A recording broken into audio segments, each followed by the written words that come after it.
Excel reality and infra का ये share ₹1.65 के ऊपर आ चुका है। तो वीडियो को पूरा देखिए, आपको सब कुछ समझ में आ जाएगा।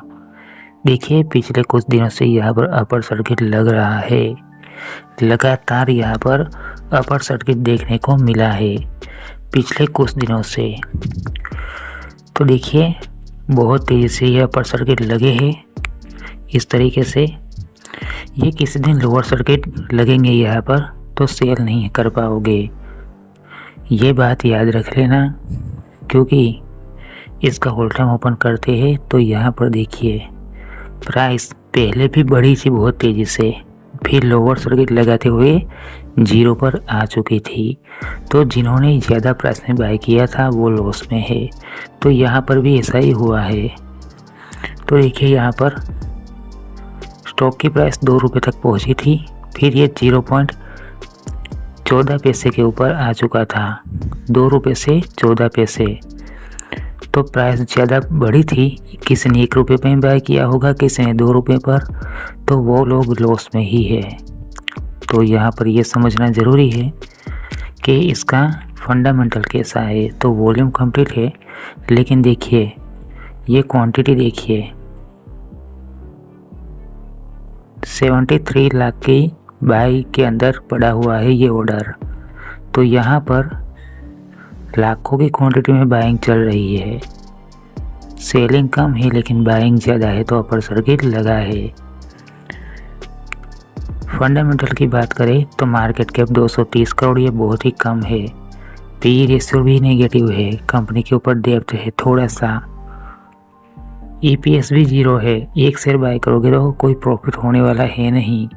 इतना ही नहीं, ROE भी 0.40% बहुत ही कम है। यहाँ पर डिविडेंड नहीं मिलेगा। और इसकी बुक वैल्यू को तो इग्नोर ही कर दीजिए, फेस वैल्यू ₹1 है। तो मार्केट कैप 230 करोड़, ये नेगेटिव है। क्वार्टरली रेवेन्यू की बात करें तो देखिए, मार्च 2025 में 5 करोड़ का रेवेन्यू जनरेट किया था और जून 2025 में 7 करोड़ का। लेकिन उसके बाद प्रॉफिट कितना किया तो देखिए 2 करोड़ का लॉस मार्च 2025 में और 2 लाख का प्रॉफिट जून 2025 में। तो ये बहुत ही कम है।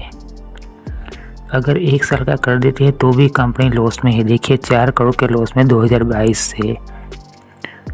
2022 के बाद थोड़ा सा प्रॉफिट किया, लेकिन वो प्रॉफिट 4 करोड़ से तो कम ही है। तो ये नेगेटिव हो चुका, क्योंकि कंपनी लॉस में ही है। इतना प्रॉफिट है, जो लाखों में प्रॉफिट है उससे लॉस रिकवर नहीं होगा। तो कंपनी का प्रॉफिट भी कुछ खास नहीं है और रेवेन्यू भी खास नहीं है। अब रही बात शेयर होल्डिंग पैटर्न की, तो 19% प्रमोटर्स की होल्डिंग है। तो ये नेगेटिव है, क्योंकि पब्लिक की होल्डिंग यहाँ पर 80% है। तो ये समझना ज़रूरी है। अगर लॉस होगा, लोअर सर्किट लगेगा, पैसा फंस जाएगा, तो लॉस किसको होगा? सिर्फ पब्लिक को ही यहाँ पर लॉस है। और ये पेनी स्टॉक काफ़ी रिस्की भी है। अब देखिए नॉन करंट एसेट्स को, तो 132 करोड़ के थे 2021 में, फिर 129 करोड़ के 2022 में, उसके बाद 113 करोड़ के 2023 में, और उसके बाद 81 करोड़ के, मतलब कि 81 करोड़ के 2025 में।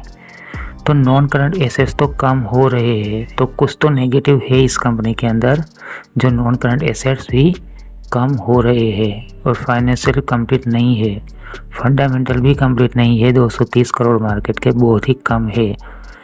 तो फिर यहाँ पर 73 लाख का यहाँ पर जो बाय ऑर्डर पड़ा हुआ है, इतनी क्वांटिटी 73 लाख क्वांटिटी यहाँ पर बाय के ऑर्डर में पड़ी हुई है। तो इसको समझना ज़रूरी है। डिमांड बढ़ चुकी है, तो हो सकता है यहाँ पर प्राइस इसलिए बढ़ी है।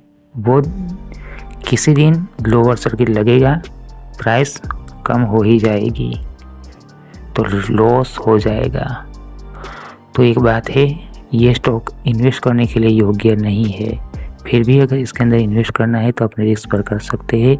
ये वीडियो एजुकेशन पर्पज़ के लिए है। जो सही इन्फॉर्मेशन थी वो मैंने आपको बताई है।